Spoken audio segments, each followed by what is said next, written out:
29 de janeiro de 2014. Caso Neymar, mudança na defesa, dúvida no ataque.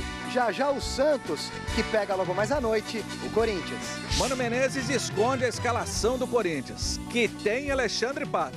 Resta saber se como titular ou no banco, contra o Santos às 10 da noite. Com Rogério Ceni escalado, São Paulo recebe o Rio Claro e tenta engatar terceira vitória seguida no Paulistão. Técnico da seleção americana faz balanço positivo do período de treinos no CT do São Paulo. E ainda, os gols do campeonato inglês e as últimas informações do Palmeiras, que recebe o Penapolense amanhã no Pacaembu. O Gazeta Esportiva está no ar. Olá, boa noite. Hoje tem o primeiro encontro de Santos e Corinthians em 2014. O clássico mais antigo entre os grandes clubes de São Paulo é cheio de histórias e grandes gols e duelos. Vamos relembrar alguns dos grandes momentos do clássico alvinegro.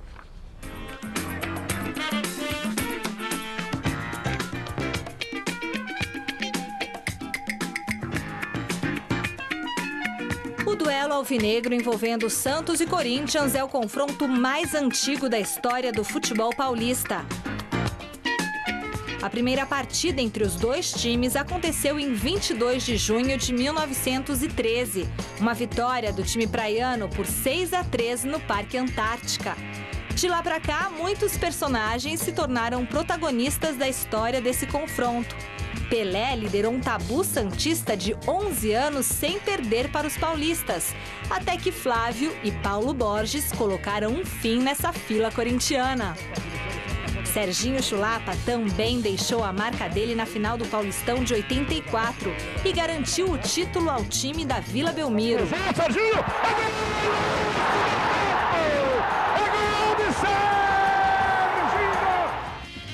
Os 4 gols de Edmar e a vitória corintiana por 5-1 na semifinal do Paulista de 87 também são inesquecíveis.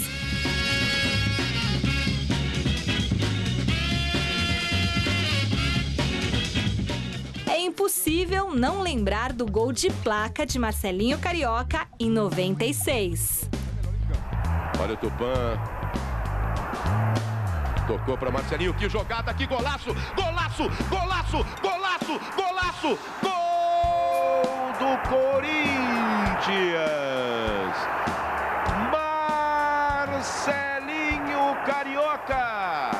Na década seguinte, foi a vez das pedaladas de Robinho e do título brasileiro do Peixe sobre o rival.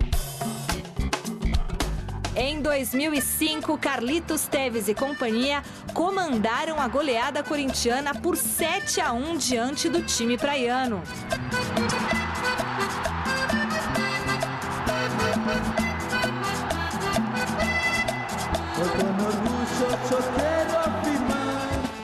Os dois times protagonizaram em 2012 jogos eletrizantes pela semifinal da Libertadores.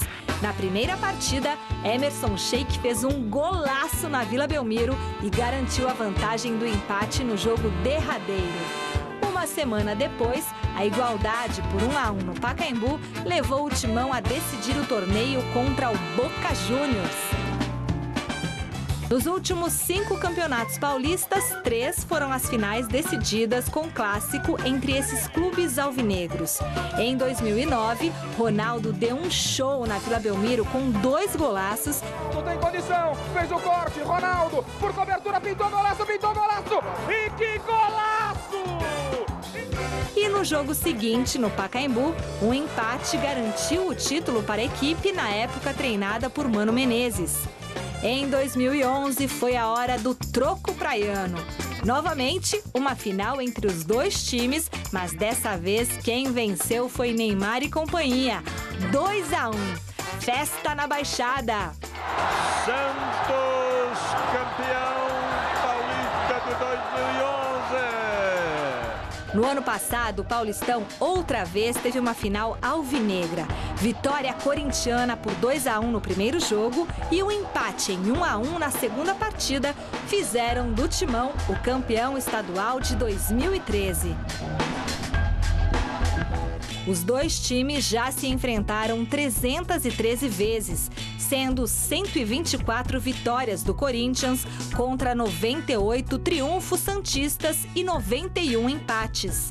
O último duelo alvinegro aconteceu no segundo turno do Brasileiro do ano passado. Em Araraquara, o Timão abriu o placar com Douglas, mas Gustavo Henrique deixou tudo igual. Hoje à noite, Santos e Corinthians se enfrentam na Vila Belmiro pela 4ª rodada do Paulistão. Quem será dessa vez que vai deixar o nome marcado na história desse confronto?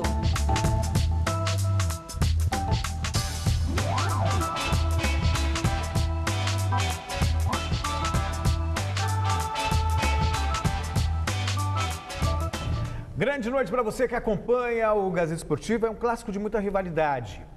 Só lamento que ele ocorra justamente logo de cara num período de pré-temporada. Você não tem um Santos 100%, tampouco um Corinthians 100%. E isso tira, obviamente, um pouco do brilho desse jogo. É praticamente um jogo de pré-temporada, o que se tornou, na verdade, o Campeonato Paulista.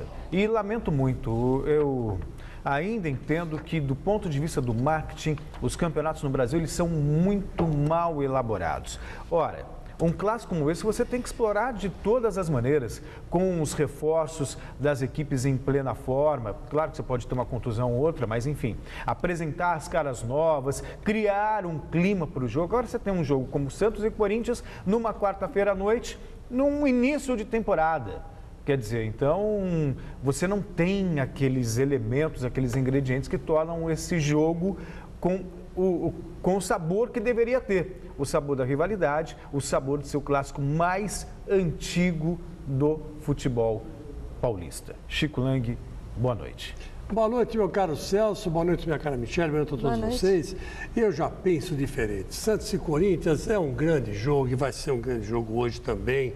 Não importa se não tem divulgação, não importa se não tem marketing, não importa que é quarta-feira, importa que todo mundo vai querer ver. Quem não vai na Vila Belmiro vai ver pela TV. Essa é a grande verdade. É o primeiro grande jogo, principalmente porque, vejam os senhores, o Corinthians foi campeão. O último título do Corinthians foi conseguido em cima do São Paulo na Recopa. Mas antes de campeonato mesmo, ganhou em cima de quem? De quem?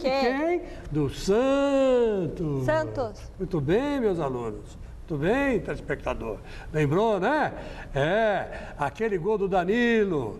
Isso, venceu aqui no Pacaembu, empatou lá. Não é isso? Foi o golaço do Danilo, que estava com cabeça, né, cortadinha, com uma touquinha na cabeça. Foi lá e fez o gol.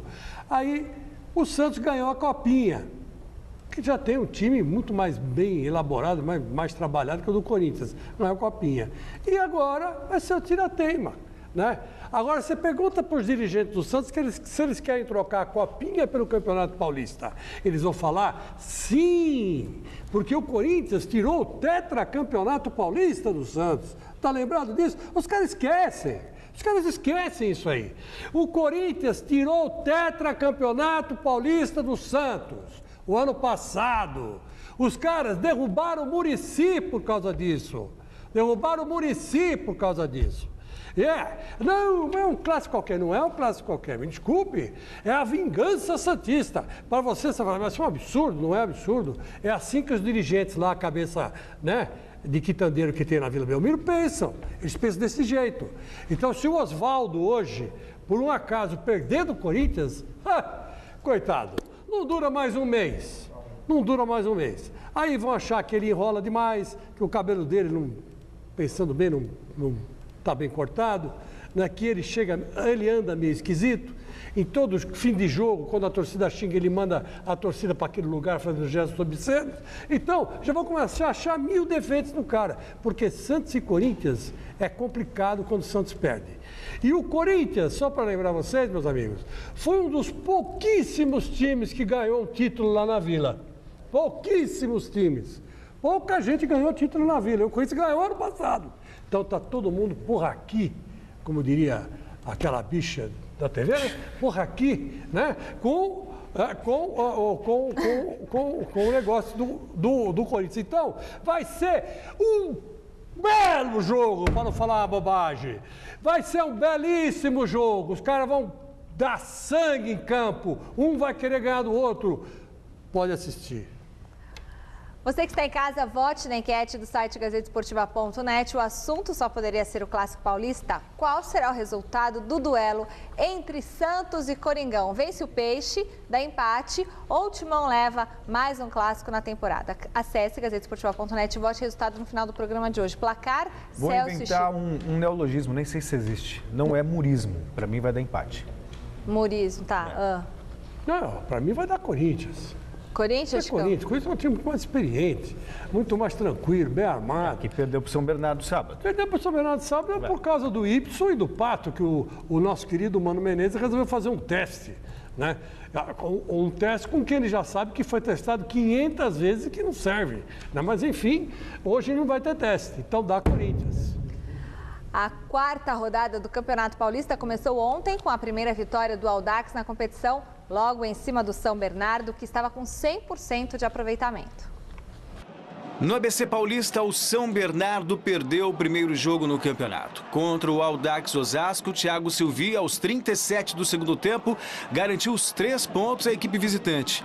Final São Bernardo, líder do grupo C, 0, Audax, terceiro do B, 1. Ó, só uma coisinha, depois do jogo, viu, Bárbara, desculpa, só para lembrar, o Vampeta tirou um sarro e falou que os porcos que se cuidem. Acho que ele está se referindo ao Palmeiras, né? Não sei. Não sei. Porque não é isso que ele disse isso, ele fez uma referência porque é o único que tem 100% de aproveitamento ainda no Paulistão. Tá, o São Bernardo tinha 100% e essa invencibilidade, né, caiu ontem por terra. Agora ele pretende tirar também essa invencibilidade do Palmeiras. O Vampeta não mudou muita coisa, né? Continua o mesmo falastrão de sempre. Falastrão provocador e genial. Copa Libertadores da América, a bola rolou ontem pela principal competição do continente. O Oriente Petroleiro da Bolívia recebeu o Nacional do Uruguai e venceu por 1-0. No México, o Monarcas Morelia encarou o Santa Fé da Colômbia e também ganhou 2-1. Hoje os brasileiros estreiam no torneio. O Atlético Paranaense visita o Sporting Cristal no Peru e o Botafogo joga com o Deportivo Quito no Equador. A turnê mundial da Copa do Mundo, depois de passar pelo Equador, chegou hoje à Colômbia, a terra da Shakira, que o Celso gosta tanto. A taça de ouro... Você também gosta, eu também adoro. A taça de ouro maciço, que já percorreu 149 mil quilômetros desde o último dia 13 de setembro, foi recebida com muita festa pelos torcedores colombianos. Confira. Os colombianos são conhecidos pela alegria e espírito festivo. E foi nesse clima que a taça reservada ao campeão da Copa do Mundo chegou hoje à capital, Bogotá. Nem a tristeza por conta da lesão da principal estrela do futebol local, Falcão Garcia, ofuscou a festa organizada pela FIFA, que contou com a presença de ídolos do passado, como Carlos Valderrama. Otimismo foi a expressão mais utilizada no evento. Otimismo do próprio Falcão em uma recuperação em tempo recorde. E otimismo do presidente da Colômbia em relação ao desempenho do país na competição. Que maravilha ter hoje entre nós este símbolo tão importante que é a Copa do Mundo. Eu agradeço a vocês. Isso para o país é muito importante. Por isso espero que nas próximas 48 horas que a Copa vai estar aqui, os colombianos a olhem com o mesmo otimismo de Falcão, pensando que somos um grande país e que vamos fazer um grande papel nesse grande campeonato no Brasil. Lá estaremos não apenas torcendo para o Brasil, mas torcendo para a Colômbia. Obrigado a todos, declarou o presidente colombiano Juan Manuel Santos. A taça ficará em exposição na Casa del Nariño, sede do governo da Colômbia, onde permanecerá pelas próximas 48 horas. A próxima parada do troféu é a Venezuela. Simpático, Gostei desse cara. Simpático. Gostei dele. Já gostava dele de ouvir falar, né? Está fazendo até que um bom governo na Colômbia, né? Tudo elogiado, deu um sossego lá nas empreitadas do Obama, mas esse presidente é um presidente interessante. Ele falou isso aí e não falou com demagogia, não. Ah, vou torcer pelo Brasil, vai mesmo. Eu acredito nele. Eu também. E vai torcer pela Colômbia. Agora, eu vou torcer pela Colômbia. Acho que ele quis dizer que vai torcer pelo Brasil no sentido de fazer uma boa Copa, no sentido de organização. Você já quer causar uma intriga. Não, acho que não. É nada mais justo. Ele quer que o país dele seja campeão do mundo. Ele falou torcer pelo Brasil. Ele não está torcendo. Ele vai torcer pelo Brasil. Torcer pelo time do Brasil. E se ele está com a Copa do Mundo na mão, se eu estou com esse celular na mão aqui, ó, sem marca, hein? Não estou fazendo propaganda de nada. Estou com o celular na mão, estou falando que o celular é bom ou ruim, estou falando desse celular, né? Não estou falando do celular do Pascoal. Então, ele está com a Copa do Mundo na mão. Ele está falando do quê? Ele está falando do time do Brasil. Está falando da organização do Brasil. Ele quer que se dane a organização do Brasil. Claro que não. Você que está preocupado. Eu estou torcendo. Tá certo. Você que está torcendo para não dar certo. É que você, como advogado, deve saber mesmo como distorcer as leis de acordo com de acordo com o interesse. A minha leitura é outra. O dia que o Celso precisar de um advogado, você repete isso na frente dele. Que o senhor distorce a lei, então, por favor, distorça a meu favor. Não é isso que acontece? Tá bom, eu acredito em Papai Noel. Tá bom, então acredito. O dia que você precisar do advogado, se você tiver uma encrenca daquela... Quero ver quem vai defender. Ele vai distorcer a lei a seu favor, aí você vai ter a ética de vir aqui e falar, a lei foi distorcida a meu favor. Bom, Copa do Mundo. Não é que foi distorcida, né? Arranja as brechas, né? Foi interpretada, desculpa. Interpretação. Interpretada a meu favor. É factível de interpretação. É lógico. Ué, mas é isso você mesmo. pode interpretar o que ele disse de uma maneira e eu de outra. É verdade. Faz parte da comunicação isso. E ninguém é o dono da verdade. Como diria Nietzsche, não existem fatos, existem interpretações. Muito bem, Chico Lang. Vamos falar agora de Copa do Mundo. Depois do período de treinamentos em São Paulo, a seleção dos Estados Unidos retomou os trabalhos em casa. E o técnico Jürgen Klinsmann fez um balanço das atividades que foram realizadas aqui no Brasil. A rotina de treinamentos dos Estados Unidos para a Copa do Mundo segue forte. Depois de uma excursão ao Brasil, onde os atletas norte-americanos passaram 12 dias concentrados no CT do São Paulo, o técnico Jürgen Klinsmann voltou a comandar as atividades da equipe do Tio Sam, dessa vez na Califórnia. Para o treinador, as quase 2 semanas em solo tupiniquim foram de grande importância. Eu acho que foi realmente muito útil estas 2 semanas, não só para o time, mas para todos os envolvidos no futebol dos Estados Unidos. Experimentar o local que será a nossa base em São Paulo e treinar em boas instalações, atender as pessoas, ver como será a locomoção pelo país. Eu fui pessoalmente para Natal, Recife e Manaus e vi de perto as estruturas e as facilidades de lá. Os Estados Unidos estão no grupo G da Copa do Mundo, ao lado de Portugal, Gana e Alemanha. Para seguir com a preparação, está sendo programado um amistoso no sábado contra a Coreia do Sul. Eu acho que será um jogo depois de uma pré-temporada e eu desejo ver o que trabalhei nessas semanas. Quero ver o progresso deles e ter uma ideia de como estão individualmente. É importante finalizar com um jogo ou 2 para os atletas olharem para frente. Afinal, eles treinam muito e jogam pouco. Os norte-americanos estreiam na Copa no dia 16 de junho, na Arena das Dunas, em Natal, contra a Gana. Ô, Michele? Pois não, Chicão. Você viu aquela luzinha verde lá? Vi, piscando. Tecnologia de ET, hein? De OVNI. Olha lá. Olha. O que será que tem no motor desse cara aí? Um vagalume. Tá louco? Um vagalume. E se for um raio gama? Um vagalume gigante. Olha aí, que coisa, hein? Essa Fórmula 1 tá maravilhosa. Espetáculo aí, ó. Tecnologia de disco voador aí. Olha. Puxa. Você está ironizando, né? Ontem o senhor já falou que essas melhorias não servem para nada, agora está dizendo que é óbvio. Para mim não serve para nada. Eu vou andar na Paulista, eu vou ter que andar 40 por hora. Para mim, eles podem inventar um carro que anda a 1000 por hora. Eu não vou andar onde com um carro a 1000 por hora? Só se for no... né? Lá mesmo. Você pode andar nas autoestradas alemãs, você pode andar posso. Mas para eu andar na autoestrada alemã, eu tenho que ter dinheiro para daqui à Alemanha, tenho que ter dinheiro para comprar esse puta desse carro, né? E assim por diante, né? Como eu não tenho nada disso, eu fico com 1.0 mesmo que eu tenho, paciência. E é grave o estado de saúde da esquiadora brasileira Laís Souza, que sofreu um acidente durante um treinamento na última segunda-feira. A equipe médica que cuida da ex-ginasta divulgou hoje o primeiro boletim médico sobre o caso. Laís foi submetida a uma cirurgia para realinhar a coluna cervical, pois houve deslocamento na terceira vértebra do pescoço que atingiu a medula da atleta. Laís está acordada, segue comandos, mas não pode mover os seus braços e pernas neste momento e está com o auxílio de ventilação mecânica para respirar. De acordo com o médico Antônio Martos, do Comitê Olímpico Brasileiro, ainda não é possível saber quais serão as sequelas de Laís a longo prazo, mas que será um longo período de recuperação.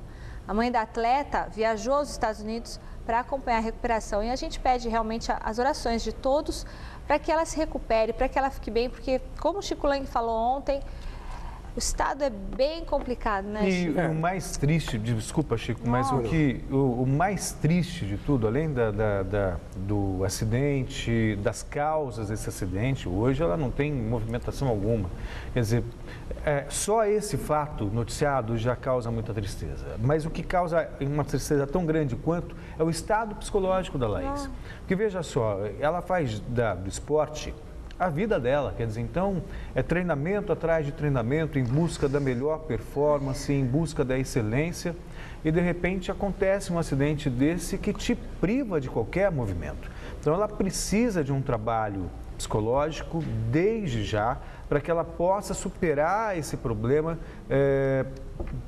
claro que não da maneira mais fácil, mas da melhor maneira possível. Nunca é fácil superar isso, mas que ela tenha força suficiente para passar por mais esse estágio doloroso na vida dela. Olha, eu não sou ortopedista, mas esse negócio de terceira vértebra é meio complicado, né? Coluna, né, Chico? Da segunda vértebra até a terceira ou quarta, parece que é meio complicado. Mas eu estou otimista, porque ela, pelo menos, não morreu. Está viva, né, que ontem o risco dela é que ela morresse. E tem a esperança de voltar a ter atividades normais. Então, eu acho que tem que esperar. Agora é fisioterapia, tratamento neurológico, né? Talvez mais uma ou duas cirurgias e assim vai. Então, quer dizer, ontem eu estava até meio preocupado se ela fosse viver mesmo. Que ela teve um acidente grave, gravíssimo, esquiando também, né? Você que vai esquiar aí, cuidado, né? Que já foi Schumacher, agora ela, esse negócio de esqui é meio complicado. O cara acha que é bonito, é legal, é bacana, mas é perigoso, né? Então precisa saber o que está fazendo. Agora, ela já está no processo tem uma esperança enorme que ela volte a atividades normais. Então, eu, apesar da situação, fiquei feliz. Bom, e você que acompanha o Gazeta Esportiva, fale com a gente, mande a sua mensagem, dê o seu alô para a nossa equipe pelo Twitter, Celso, qual que é? O Twitter é @GazetaEsportiva. E no YouTube? No YouTube é youtube.com/agazetaesportiva.tv. E no Facebook? No Facebook é facebook.com/gesportiva.net. Muito bem, o Celso Cardoso está muito atento. Está atento. Ele pode tomar, pode tomar tabuada que não tem problema. Eu já ia quebrar minha cara se você mandasse fazer isso. A próxima vez eu... não faça isso que eu vou falar tudo errado. Eu quero mandar um beijão para o Maurício Estival de Mauá, que está nos assistindo. O Leno e o Boys, que são cabeleireiros, eles estão lá no salão de cabeleireiros assistindo a gente na cidade aí, Carvalho, Zona Leste. Beijão, Leno. Beijão, boy, para vocês. Vou cortar o cabelo aí. Hora de conferir os destaques do Super Esporte da quinta-feira. Olá, Michele, pessoal ligado no Gazeta Esportiva. Amanhã o Super Esporte vai mostrar tudo o que de melhor aconteceu no primeiro clássico do Paulistão entre Santos e Corinthians. Tem também o São Paulo, que recebe o Rio Claro no Morumbi, e os preparativos do Palmeiras em busca de mais uma vitória na temporada, agora contra o Penapolense. É isso e muito mais. Meio-dia, Super Esporte, e eu te espero, hein? Rápido intervalo no Gazeta Esportiva. Daqui a pouco, o meia Carlos Alberto é apresentado pelo Goiás. Palmeiras contrata lateral esquerdo que era do Santos. São Paulo tem Rogério Ceni contra o Rio Claro. E mais notícias de Santos e Corinthians.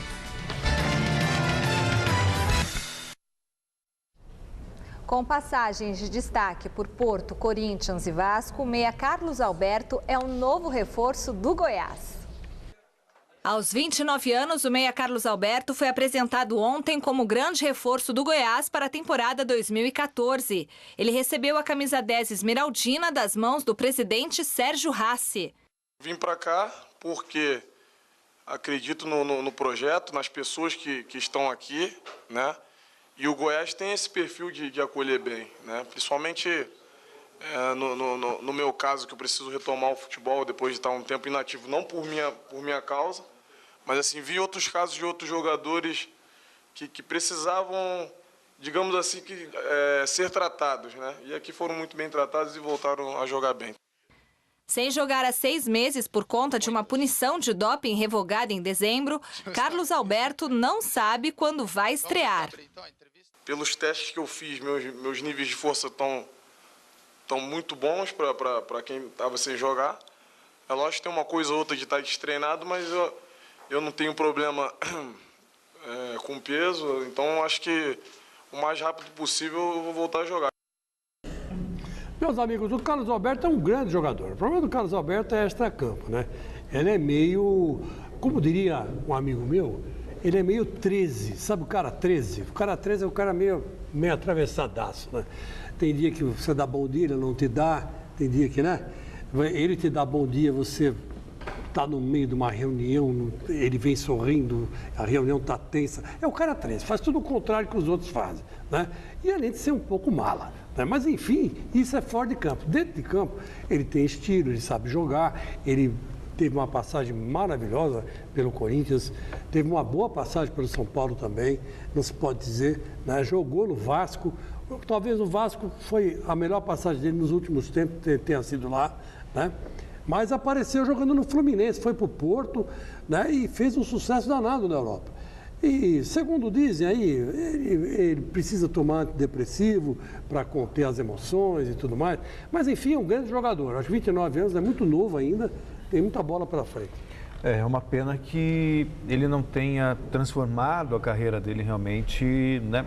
O futebol que ele, quando ele despertou no Fluminense, depois foi campeão da Liga dos Campeões da Europa pelo Porto, dirigido pelo Mourinho, quer dizer, ele viveu momentos extraordinários, foi contratado pelo Corinthians como grande estrela, mas não conseguiu se firmar. Talvez até por questões disciplinares, por questões... E foi campeão em 2005, graças a ele, o Corinthians, né?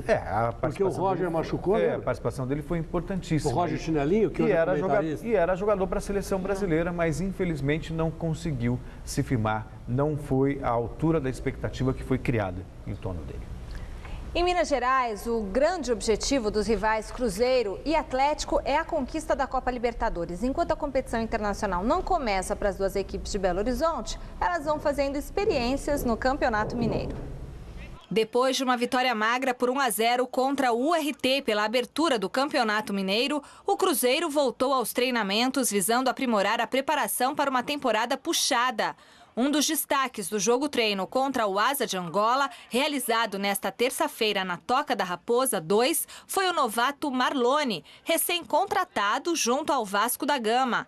Titular absoluto na equipe carioca, o jogador ainda busca um espaço no meio do campo do time cruzeirense.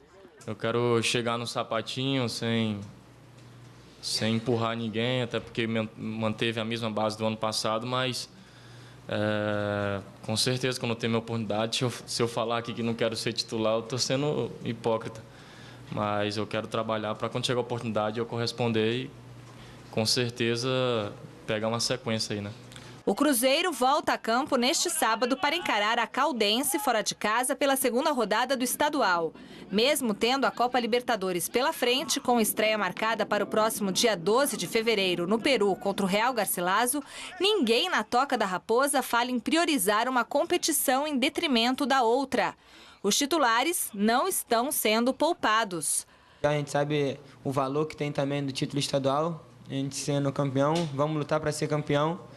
O campeonato que o Cruzeiro entra para disputar é querendo títulos, sempre almejando títulos. Então a gente não vai deixar de pensar no seu título. Já o Atlético Mineiro faz a estreia logo mais às 19h30 contra o Minas Futebol na Arena do Jacaré.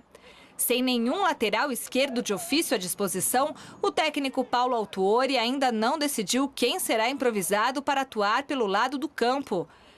O meia Dátolo e o lateral direito Michel brigam pela vaga. Na verdade, ainda não está nada definido. Na pré-eleição ele vai definir isso. Mas eu tô esperando, se eu tiver a oportunidade de jogar, vou fazer o meu melhor, dar o meu melhor dentro de campo para poder ajudar a equipe. Como o lateral esquerdo Pedro Botelho ainda vai ficar afastado por cerca de 1 mês para se recuperar de um estiramento na coxa, Michel quer aproveitar a oportunidade para estar entre os titulares também na estreia contra o Zamora da Venezuela pela Copa Libertadores da América no próximo dia 11 de fevereiro. Estou me adaptando bem. Nunca joguei na lateral esquerda, mas estou conseguindo me sair bem, estou conseguindo jogar com as 2 pernas. E isso é importante para um time. A verdade é que todo jogador quer jogar, né? Não importa a posição. Posição pode ser lateral esquerda, pode ser zagueiro, atacante. A posição que o professor optar por me pôr, eu vou tentar dar meu máximo, vou tentar ajudar a equipe de todas as formas. Estou gostando de jogar pela esquerda, estou me adaptando muito bem. Espero que saia a mesma coisa no jogo, né? A mesma coisa que a gente fazendo no treinamento saia no jogo. Campeonato Paulista, os palmeirenses vão assistir a rodada desta noite pela televisão, já que o Verdão só entra em campo amanhã. Hoje, o Palmeiras anunciou mais um reforço, o lateral esquerdo Paulo Henrique, que veio das categorias de base do Santos. Mas ele vai ter que suar a camisa se quiser ser titular, porque o atual dono da posição começou o ano balançando as redes. Luiz Henrique Gurian conversou com ele. Ok, então, Michele, vamos de Palmeiras, treinamento final para o Penapolense amanhã, é no estádio Paulo Machado de Carvalho, Pacaembu, e aqui o artilheiro do time, Juninho, lateral esquerdo, tá triste, não vai ter mais o Henrique foi para o futebol da Itália, mas você tá rindo de alegria pelo que ele vai ganhar lá ou por que é? Não, a gente sente a falta do Henrique, né, um excelente jogador, e espero que ele, né, esteja feliz, né, consiga todos os seus objetivos. Juninho, é Penapolense primeiro e depois São Paulo ou já estão pensando no São Paulo? Lógico que a gente, né, sabe da importância que é um clássico, então isso acaba afetando no nosso dia a dia. Só que temos o Penapolense aí e é um jogo difícil, é um adversário chato e a gente tá pensando primeiro na Penapolense para depois começar a pensar no clássico. Por que você fala que é um adversário chato? Porque no ano passado a Penapolense, né, aprontou contra a gente. Só o ano passado. Não, mas fica o aprendizado, fica a lição, então a gente tem que estar sempre atento. Cachorro mordido de cobra tem medo até de linguiça, né? Essa eu não comi da minha avó, não. Essa é novidade, eu vou guardar isso aí. Que novo Palmeiras é esse, Juninho? Então, acho que a mentalidade, né, o trabalho da comissão técnica tá excelente, pré-temporada muito forte, muito produtiva e acho que tá sendo mostrado aí dentro de campo. Tá certo, então. Não tem o Henrique, mas o Lúcio aparece na zaga e mais uma vez acontece a improvisação do Marcelo por ali, que é um cara que, se bobear, joga até na sua, viu? Não, o Marcelo é um grande jogador, versátil, né? E faz muito bem ali onde o Henrique estava jogando e tenho certeza que o Marcelo também gosta de estar jogando ali. O importante é estar jogando, estar entre os 11. Amanhã, Penapolense é o aniversário. Obrigado, então, artilheiro do Palmeiras. Contamos aqui com as imagens de José da Silva e também Osmar Menezes, o homem do coração cheio de amor, mas cara de pedra. Tá certo? Contamos assim o Palmeiras aqui para a TV Gazeta. Meus amigos, o Palmeiras quietinho, só está contratando revelação. E ele põe os caras no time, o Gilson Kleina põe os caras no time, o Gilson Kleina pode vir até no Mesa Redonda domingo, está sendo convidado. E ele põe os caras no time e os caras se acertam no esquema dele. Quer dizer, é assim que um time dá certo, contratando revelação. Não é ir atrás de nome importante, que não tem nome importante hoje no Brasil, né? Nem na América Latina. Então, é revelação. Então, o Palmeiras vai buscar a cara no Santos, vai buscar esse rapaz aí, ninguém sabia quem era, está jogando um bolão. Enfim, o Palmeiras está ficando com cara de time para os próximos 2, 3 anos. Essa que é a grande verdade. São Paulo e Corinthians estão ficando para trás. O São Paulo tenta engatar a terceira marcha esta noite contra o Rio Claro, no Morumbi. E o tricolor terá o reforço do ídolo e capitão Rogério Ceni. Antes do rachão, Muricy Ramalho definiu a equipe que enfrenta o Rio Claro, no Morumbi. Rogério Ceni, que foi poupado da última partida, retorna ao time. Sem opções no ataque, Luiz Sabiano, que poderia ser poupado, está escalado. Temendo o desgaste, o momento é de treinos com orientação de posicionamento na bola parada. E muita conversa. O que ele conversou ali com vocês nesse tempo todo? Eu acho que ali é confiança, né? Treinador e jogadores. Eu acho que que essa pergunta aí acho que não é devida para mim, mas eu acho que vocês têm que perguntar para o professor, se ele optar em falar, ele vai falar. Né? Eu, como atleta, tenho que catar o que ele falou, tem muito mais experiência do que eu, né? E procurar ajudar o São Paulo, apenas isso. E para o Wellington, uma atividade a mais. Paredão, aí sim ele pode explicar. Sou um cara que me cobro muito, e eu, como estou no setor de meio de campo, eu não posso errar. Né? E eu estou tendo 2 erros a cada jogo, né, de passe. Então, estou feliz com isso, né? Em 90 minutos errar apenas 2 passes é uma coisa que também não é fácil. Então, eu quero diminuir isso até chegar no jogo que eu não erre nenhum. Wellington terminou o ano criticado e como reserva. Começa 2014 na posição de titular. E olha que ele recebeu propostas para deixar o São Paulo, principalmente do futebol europeu e da poderosa Inter de Milão. Simples é a resposta do porquê de ter ficado no clube. Aqui é a minha casa, cresci aqui. Como eu falei, é difícil, né? Você não ficar balançado com a proposta de um grande clube europeu. Fico feliz, né? Mas o São Paulo me valorizou, renovei. Agora eu tenho que continuar focado aqui e dar meu melhor para conseguir títulos e ficar para a história do clube. Bom, o São Paulo, apesar da estreia que não animou muito a torcida, perdendo para o Bragantino logo de cara, pois engrenou aí 2 vitórias. Uma contra o Mojimirim entregando o ouro, 4 gols, 2 bolas entregadas, 2 desvios, mas também isso não tira o mérito do São Paulo. E depois, vitória contra o Oeste no final de semana. São Paulo abriu 2-0, passou por uma leve dificuldade no final do jogo, porque o Oeste fez um gol, mas enfim, o São Paulo está em evolução. Tímida, mas está em evolução. E de repente uma terceira vitória hoje, uma terceira vitória seguida, pode deixar um ambiente mais tranquilo e gerar mais confiança nesse time comandado pelo Muricy, que é o que falta nesse começo de temporada, né, Chico? Além, claro, do melhor vigor físico que ainda não deu tempo de recuperar. Eu fiquei feliz com uma coisa, viu, Celso? Esse bom começo dentro do Antônio Carlos. O Antônio Carlos, zagueiro, que o ano passado era muito mais esforçado do que técnico. E hoje, dessa vez, ele conseguiu se equilibrar, o esforço e técnica, né? Já fez 2 gols, está mais postado, mais bem postado na zaga do São Paulo. Eu estou achando que o Muricy, como sempre, está arrumando a casa na cozinha e da cozinha vem, né, Michel? Naquelas, né? Como é que é? A Michelle, para mudar para a casa dela, falou assim, eu só mudo se arrumarem a cozinha. Arrumou a cozinha. Agora vamos arrumar o quarto do Nenê. E assim vai. O São Paulo tem que fazer a mesma coisa. Mas já está começando a arrumar a cozinha, está começando a arrumar a defesa. E a defesa do São Paulo era uma peneira, né? Verdade, Chicão.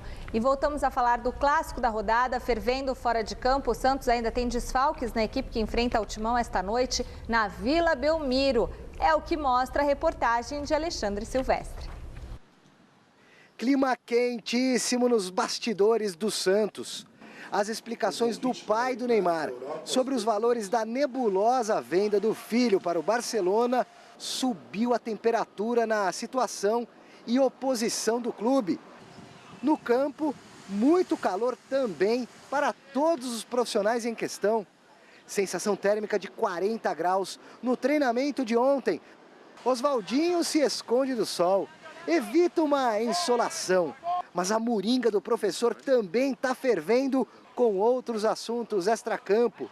O primeiro no departamento médico. O atacante Giovânio, com lombalgia, provoca uma dorzinha de cabeça no treinador. Eu tenho a esperança que ele jogue. E como o Jorge Eduardo é quem faz a função dele, que eu vi na equipe de júnior, eu queria fazer o treinamento. Então fiz com um jogador que faz exatamente a função do que não está podendo treinar. Porque a função que ele faz é muito elementar, é muito mais ação do que pensamento, né? É aquela função do meia que ataca e defende, por um lado do campo. Enxaqueca mesmo, para valer, tem o Oswaldo de Oliveira quando o tema é Leandro Damião. Se pagarem ao Internacional a segunda parcela da transferência ainda hoje, há tempo para o centroavante finalmente ser inscrito no campeonato e encarar o Corinthians. Acho que ele não vai ter condição de jogo, por isso eu já estou trabalhando com outra opção. Estou aguardando essa decisão, como todos estão. Todos os torcedores do Santos estão ansiosos, eu também estou, mas ele ainda não tem condições de jogo. E o Cícero? Sai, não sai, vai embora, por enquanto fica e joga. Deixei ele muito à vontade, porque é um profissional, sabe o que ele quer, né? E eu só procurei mostrar a importância que ele tem para a equipe e como é importante ele se manter jogando, né? E decidindo os jogos como ele fez. Incertezas de vários tipos que, segundo Oswaldo de Oliveira, não abalam o clima firme de harmonia que impera aqui no Departamento de Futebol do Santos. Nem mesmo o imbróglio Neymar, o caso mais quente do momento. Não me afeta, não notei nada diferente, ninguém me passou nada. Nós fizemos várias reuniões aí para falar de Damião, falar de Cícero, falar, enfim, de tudo do clube. Nunca esse assunto foi ventilado. Política à parte, o treinador prefere encontrar soluções para o que acontece dentro das quatro linhas. Para o clássico contra o Corinthians, logo mais na Vila Belmiro, na zaga, sai Jubal, entra Neto. E se há dúvidas no ataque, a estratégia para facilitar o balançar das redes talvez seja reposicionar o alvo.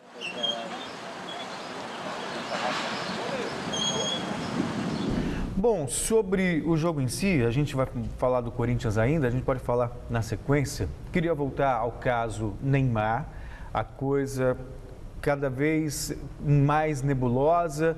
O pai do Neymar ontem disse que o Santos sabia que o Barcelona teria pago 10 milhões para o Neymar, isso em 2011, que o Santos, inclusive, tinha autorizado o Neymar a negociar com outros clubes. Aí o presidente Luiz Álvaro hoje deu entrevista dizendo que não sabia de nada. E aí agora à tarde o que fez o pai do Neymar? Divulgou um documento mostrando que o Santos liberava o Neymar para negociar com outro clube, desde que respeitasse o contrato e que a transferência ocorresse depois de 2014. Assinado, inclusive, pelo Luiz Álvaro, que desmente, portanto, a tese do presidente do Santos, que está licenciado. Outra questão importante.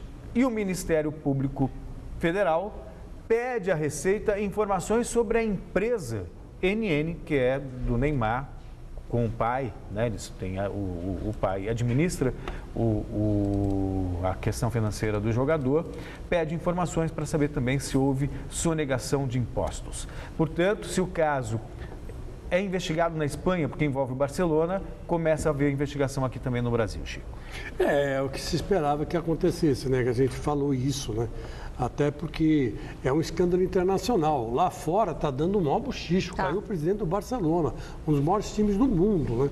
Eu não digo que vai cair o presidente do Santos aqui, não caiu por acaso. Não caiu por acaso.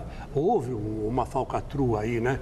Ilegal, segundo as normas da FIFA, né? Então, o Ministério Público aqui só está fazendo, aliás, Público Federal, né? Só está fazendo o que deveria fazer, investigar. E o Ministério Público Federal disse que vai trabalhar em conjunto com o Ministério Público da Espanha também, né? No Corinthians, acabou a história de Mano Menezes revelar com antecedência ao time que entra em campo, viu? Vem clássico por aí e com ele os mistérios do treinador corintiano. O meia Renato Augusto treinou, mas não joga. Está na parte final da recuperação física. O lateral direito Fagner não treinou no gramado, mas já tem condição legal de jogo, só que também não joga. Então o time está escalado, você deve imaginar. Mano diz que não é assim. Não definimos ainda a formação. 45 minutos antes do clássico, vamos divulgar a escalação. É clássico, na Vila. E aí? Temos que jogar próximo daquilo que jogamos no primeiro tempo contra a Portuguesa, que me parece que foi o momento que jogamos o melhor futebol. E acredito que se tivermos essa produção, estaremos próximos de conseguir um resultado positivo, é isso que vai valer. E o Pato, que todo mundo quer saber a respeito do jogou pouco no sábado contra o São Bernardo, mas falou muito quando disse que sozinho não dá para fazer nada. O que a gente poderia ter abordado externamente, já foi abordado, acho que as posições estão muito bem colocadas. O resto realmente é interno. Inclusive as declarações que o Pato deu sobre essa dificuldade da bola chegar ou não, coisa e tal, mesmo tendo razão, elas devem ser abordadas internamente. São muitas as perguntas sobre a utilização de Alexandre Pato nesse time do Corinthians. Até quando o Mano diz estou em dúvida, a dúvida é joga ou não joga, ou até se vai para o jogo. Está concentrado. Quando você vê o Corinthians mais ou menos pronto já para a temporada? Precisamos mais algumas rodadas e os problemas que apresentamos não são graves. Eu propus uma alteração de sistema, do jeito de jogar da equipe, então ela precisa ir ganhando confiança nessa maneira de jogar. Para entender, diferente do que aconteceu no Flamengo, será que o time do Corinthians já entende o que o treinador pede? Não é diferente aqui no Corinthians, os jogadores entendem muito bem aquilo que a gente quer.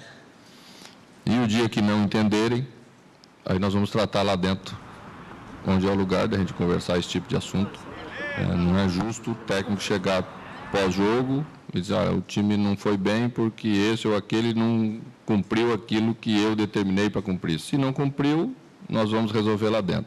Se não cumprir de novo, ou se não cumprir 3 vezes, ou se não cumprir 4 vezes, é porque ele não está conseguindo. Aí você muda o jogador. O técnico tem essa prerrogativa de fazer as alterações. Então, ele precisa resolver os problemas de forma interna, com as suas decisões, com a responsabilidade que o técnico tem.